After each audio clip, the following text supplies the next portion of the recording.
Ces dégâts sur le golfe de Saint-Gildas-de-Ruisse, Baudouin-le-Métayer les a constatés samedi matin. Un incident qui n'est pas le premier. Les cultures de la presqu'île de Ruisse sont régulièrement touchées. Et il y a 5 ans, le golfe s'est équipé d'une clôture électrique. Mais attirés par cette terre humide, riche en vers de terre, les sangliers reviennent. Le golfe, évidemment, s'inscrit dans un cadre environnemental qui fait qu'on doit faire avec l'environnement et notamment les animaux.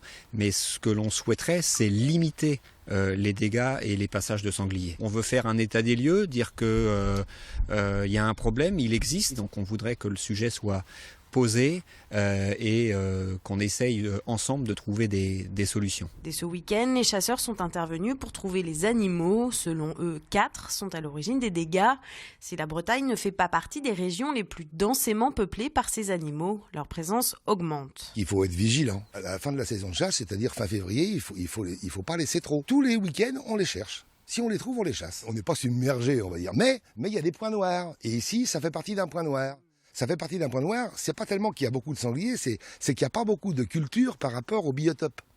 Donc le garde-manger, il n'est pas énorme, quoi. Alors voilà, c'est un peu pour ça qu'il y a des dégâts comme ça. L'an dernier, les chasseurs du secteur de Saint-Gildas ont tué 38 sangliers, un record. Et en cette année de sécheresse, les terres arrosées sont particulièrement prisées par ces animaux sauvages.